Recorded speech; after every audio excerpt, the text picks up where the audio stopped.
Assalamualaikum warahmatullahi wabarakatuh. Selamat pagi dan salam sejahtera untuk kita semua. Perkenalkan, nama saya Ashabul Yamin Aswa, dosen tetap pada jurusan S1 Ilmu Komunikasi, Fakultas Ilmu Sosial dan Ilmu Politik Universitas Teguh Umar.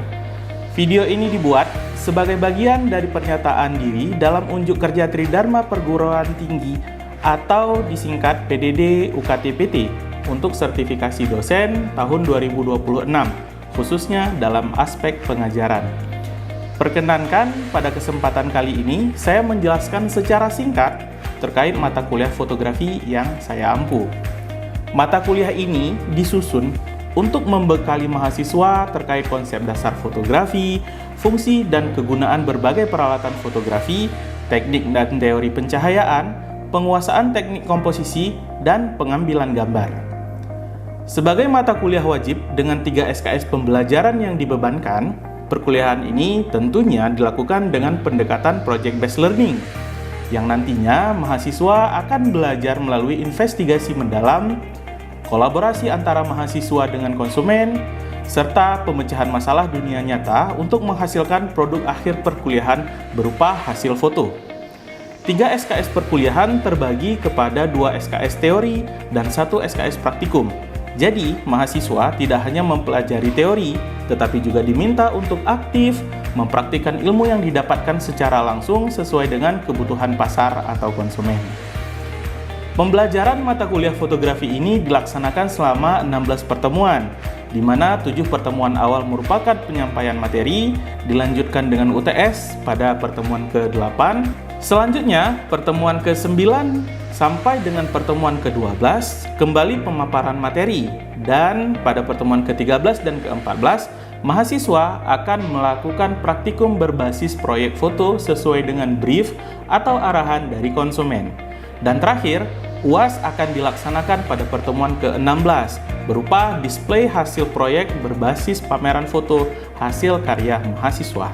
Mata kuliah ini terdiri dari 11 bahan kajian atau materi pembelajaran, yaitu pertama, pengertian dan sejarah fotografi, kedua, pengertian dan jenis-jenis kamera, ketiga, pengertian dan jenis-jenis lensa, keempat, teknik dasar fotografi mencakup titik fokus dan sudut posisi membidik, kemudian yang kelima, peralatan fotografi dasar, keenam, genre-genre dalam fotografi, ketujuh, teknik dan variabel pencahayaan, kedelapan, ada segitiga pencahayaan dan ruang tajam, kesembilan, komposisi dalam fotografi, 10, mengelola gagasan konsumen, dan yang terakhir, yang ke-11, pemotretan berbasis proyek.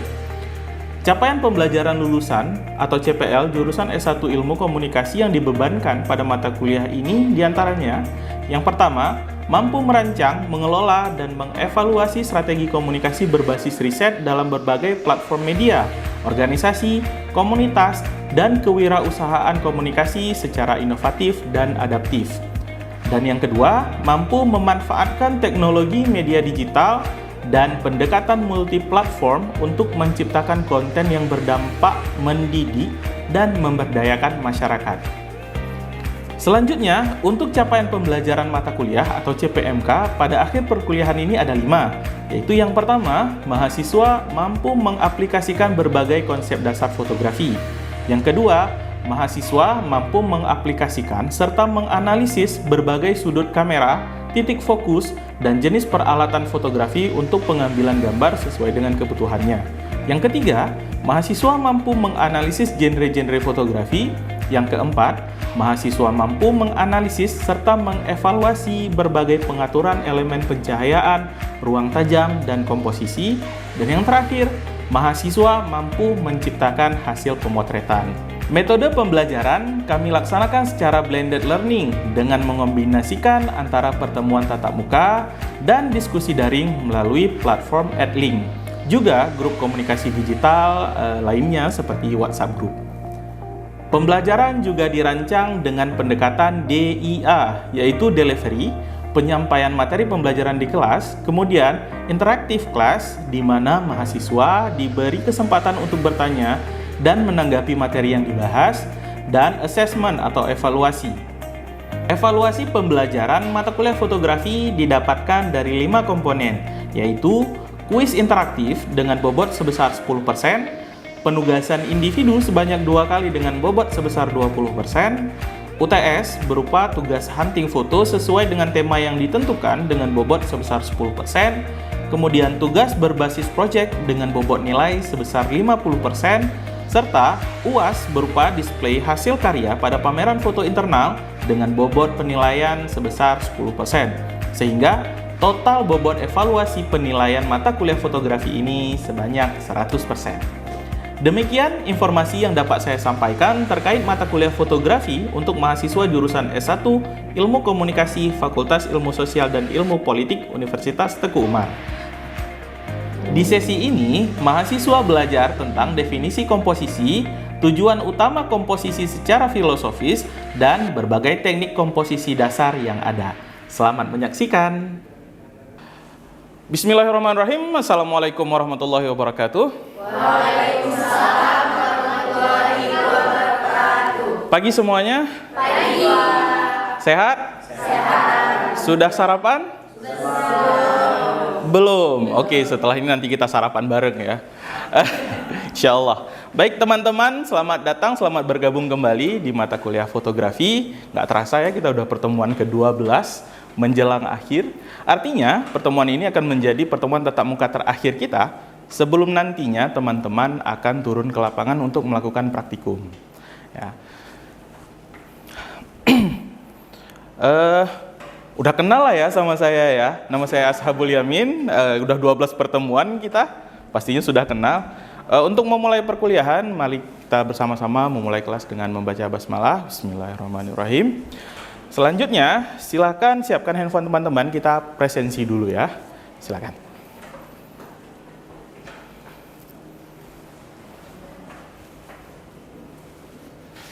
Silakan di scan barcode-nya, kemudian diisi.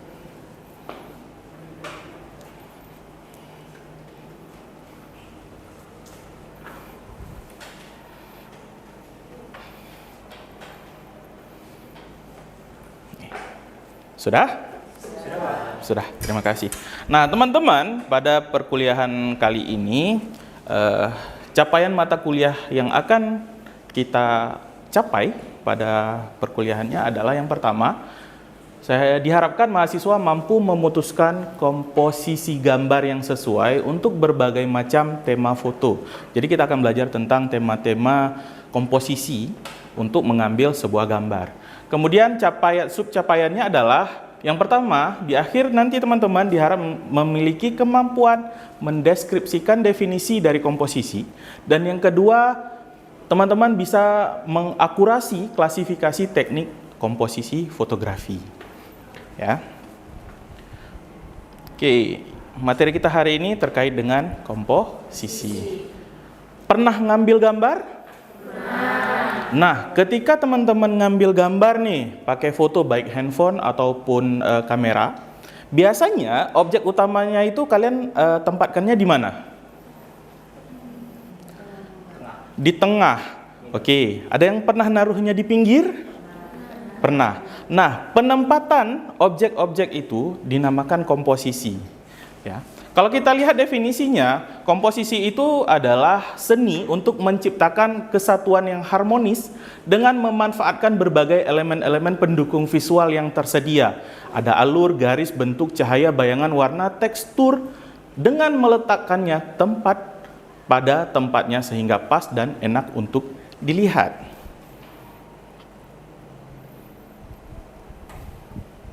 Kemudian, tujuannya secara umum ya, tujuan komposisi itu ya biar fotonya enak dilihat gitu.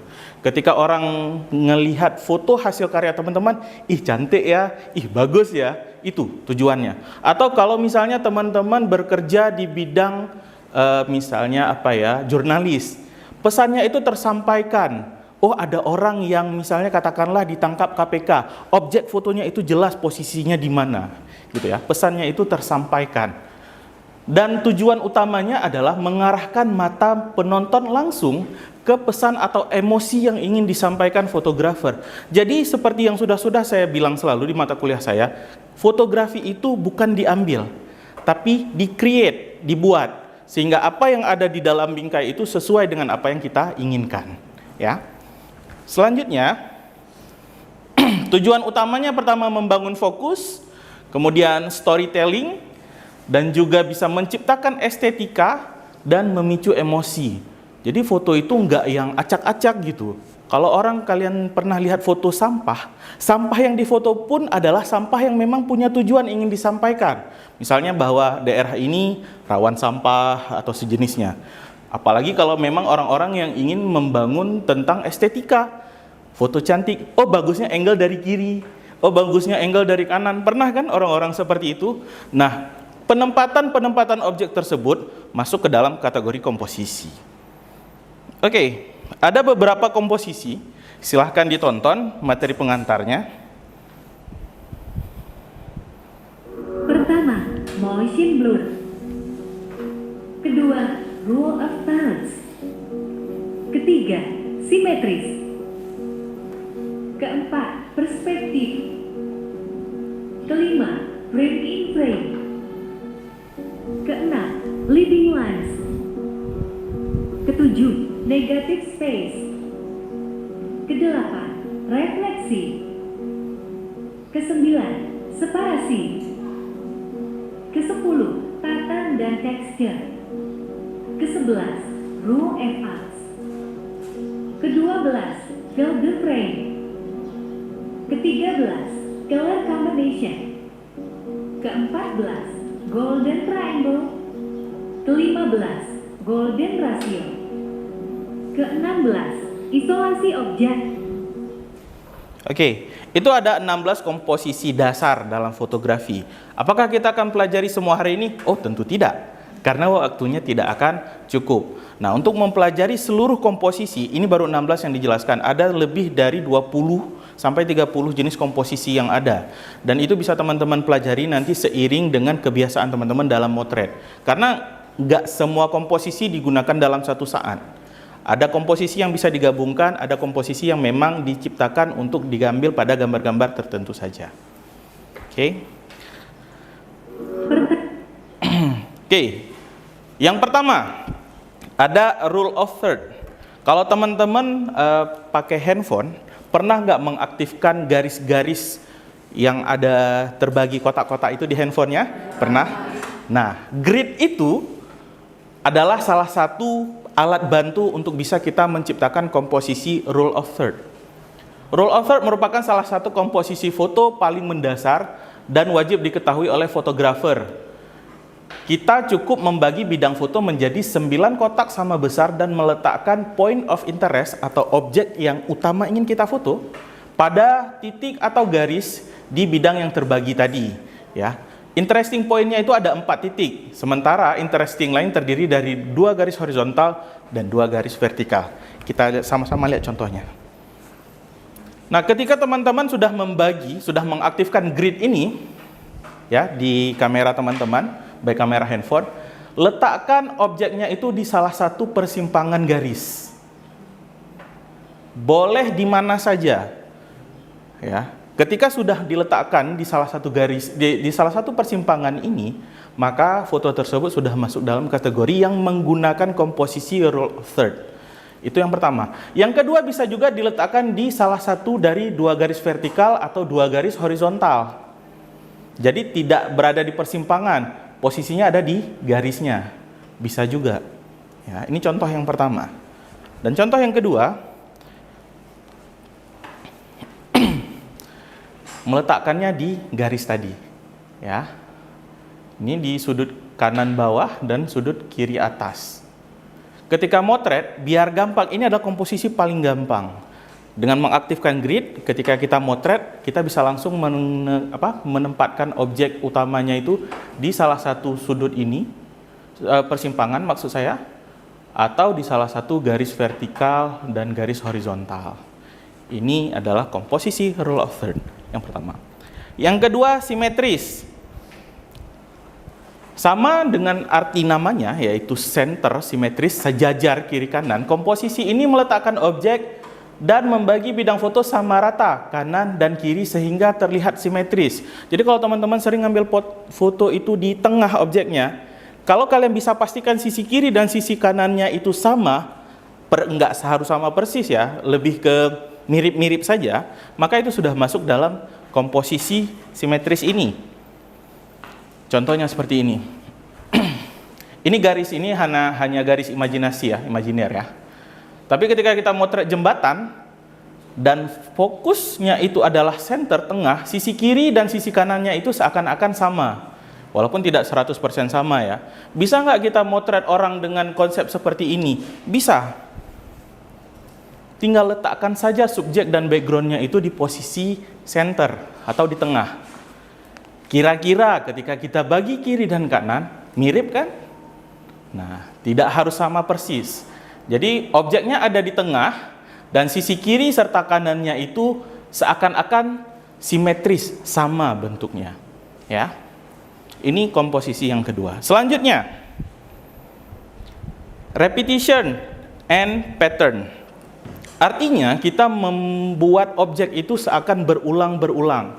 Ya, karena secara naluriah manusia sangat tertarik dengan pattern atau pola yang harmonis.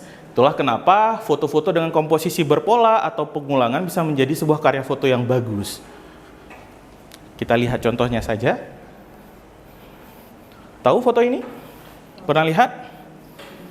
Ini mereka sedang melakukan apa? Tari apa? Saman ya. Jadi fotografernya Ishak Mutiara ini orang Aceh. Beliau mengambil angle top angle dari atas, kemudian high angle dia membariskan si objek-objek tadi seakan-akan berulang. Padahal ini secara alami terjadi. Ini ketika proses kalau saya tidak salah rekor muri ya untuk tari ini. Mereka terbaris akan-akan. Jadi fotografer ngambil dari sisi tinggi sehingga berulang ya. Kemudian apakah hanya orang? Enggak juga. Ada pola-pola yang tanpa kalian sadari itu terus terulang. Ada barisan kendaraan di parkiran misalnya, atau tiang-tiang di gedung-gedung megah. Itu kan tiangnya panjang gitu. Bahkan di gedung kuliah kita saja itu kan agak letter U ya. Tiang-tiang yang berulang itu bisa masuk ke dalam komposisi ini. Ya. Kalau ini lebih kepada apa nih ya? Lantai batu ya. Polanya berulang. Itu enak ketika dilihat oleh mata. Next, ada leading lines. Leading lines ini ibaratnya garis imajiner.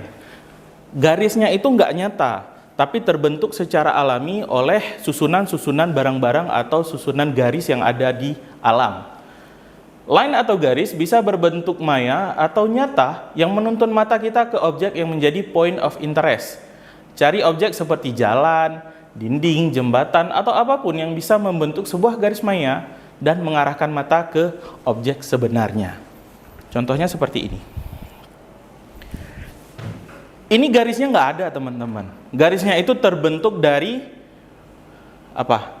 Dari ubin-ubin ini, dari keramik-keramik ini, garis-garis keramik. Jadi ketika kita lihat gambar, kita langsung lihat ke menaranya. Menara apa ini? Menara Eiffel. Ya. Jadi garis-garis ini seakan-akan mengarahkan kita untuk langsung terfokus pada si menara tadi. Nah, dari yang kita pelajari tadi, selain komposisi leading lines, ada komposisi lain nggak di gambar ini? Apa? Betul. Komposisi simetris. Jadi komposisi itu bisa digabung. Ya. Ketika kita tarik garis di tengah, sisi kiri dan sisi kanannya seakan-akan sama. Walaupun nanti ada detail-detail kecil ini yang nggak terlalu mempengaruhi. Tapi secara kasat mata, oh sama nih sisi kiri dan kanan, ada bangunannya. Kalau kita tarik garis di tengah, dilipat itu gambarnya mirip simetris kiri kanan. Ya, ada dua komposisi dalam gambar ini. Next, garisnya tidak selalu lurus. Bisa juga garisnya itu melengkung mengikuti arah jalan. Tapi ketika orang lihat foto ini akan terfokus pada si pohon tadi. Ada komposisi lain nggak di gambar ini? Ada apa? Yes, rule of third. Garis. Kalau kita tarik garis imajiner tadi, ya, grid tadi yang di handphone, posisi pohon ini berada di garis vertikal. Ya, jadi dia tidak hanya satu titik, tapi garis lurus. Ini adalah tips and trick ketika kalian ingin menggabungkan beberapa komposisi foto. Oke. Next, ada juga yang menarik, yaitu refleksi atau pantulan. Pantulan itu bisa dibagi pada foto, bisa menjadi sebagai elemen utama point of interest yang dapat dieksplorasi. Ya, benda-benda yang memantulkan seperti air, kaca, cermin atau apapun itu bisa kalian manfaatkan. Ya, kalau di sini contohnya ada air di kolam. Tapi ada nggak komposisi lainnya? Ada, ya kan? Simetris. Tetap bisa digabungkan beberapa komposisi. Next ada tekstur. Tekstur ini teman-teman bisa memanfaatkan kamera-kamera yang punya zoom atau kamera-kamera yang punya lensa makro. Jadi yang kita potret adalah apa ini? Kalau ini bagian belakang dari daun, ya. Nah, kalau ini apa tadi? Ada yang tahu? Ini mungkin sejenis tanaman ya. Sejenis tanaman yang memang ketika teksturnya itu menarik, teman-teman bisa memanfaatkan tadi lensa zoom atau lensa makro. Yang terakhir adalah warna. Ketika memainkan warna itu ada dua dia. Kalian bisa memainkan warna black and white atau memainkan warna-warna cerah yang terseparasi atau terunik, terpinter, terbagi dia sendiri daripada sekitarnya. Ini kan salah satu festival, ada orang yang dominannya berwarna merah, tapi ada satu yang berwarna hijau. Dan terakhir, kita bisa juga memanfaatkan mode hitam putih atau black and white. Oke, sampai di sini ada yang ingin bertanya? Oke, silakan Maya. Jadi, kapan sebaiknya kita menggunakan komposisi foto yang kita pelajari hari ini, Pak? Oh, oke, menarik. Oke, kapan waktu yang tepat menggunakan komposisi ini? Nah, teman-teman, sebenarnya tidak ada waktu khusus ya. Setiap foto itu pasti mengandung komposisi. Nah, waktu yang tepat menggunakan komposisi itu adalah ketika kalian ingin menyampaikan pesan-pesan tertentu. Kalau contoh misalnya, kalau kita lihat tadi refleksi. Komposisi refleksi diambil ketika orang ingin menyampaikan betapa teduhnya lokasi tersebut. Ya, kalau teman-teman juga pernah lihat di media sosial itu ada salah satu pura, kalau saya tidak salah, di Bali yang memanfaatkan teknik cermin ini untuk mengambil foto orang-orang yang background puranya itu. Ya, menggunakan teknik komposisi. Dia ingin menampilkan kemegahan lokasi tersebut. Ya. Kalau misalnya contoh lainnya,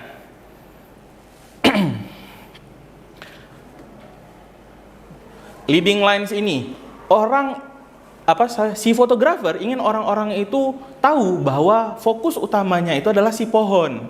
Jadi dia mengarahkannya menggunakan leading lines tadi, jalan ini yang mengarah ke pohon. Ya, seperti itu. Itu adalah kira-kira waktu-waktu yang cocok untuk teman-teman memanfaatkan teknik-teknik komposisi tersebut. Oke, sekian begitulah perkuliahan kita. Sebelum kita tutup, ada yang bisa menyimpulkan kira-kira? Saya, Pak. Oke, silakan. Mungkin kesimpulan pada pembahasan hari ini, Pak, ya, komposisi itu penting. Mungkin bagi teman-teman yang ingin memotret, tolong diperhatikan lagi komposisinya. Ya, baik. Terima kasih Halil untuk simpulannya. Baik teman-teman, mengakhiri kelas ini, semoga yang kita pelajari ini dapat bermanfaat bagi teman-teman ke depannya dan juga nanti bagi kelancaran perkuliahan kita, terutama terkait dengan praktikum yang akan teman-teman laksanakan setelah perkuliahan ini pada pertemuan minggu depan ya. Oke, untuk memastikan bahwa kalian semua paham, silahkan kerjakan bagian assessment ini melalui scan barcode. Ya, teman-teman bisa laksanakan sekarang. Silahkan di-scan dan dijawab.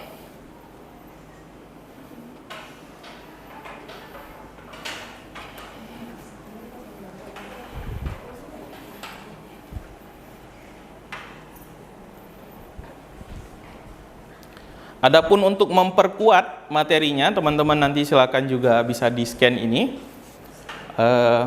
yang nanti kalian bisa baca materi tambahan terkait dengan komposisi yang ada dalam fotografi. Ya. Nah, materinya nanti akan saya share di Edlink.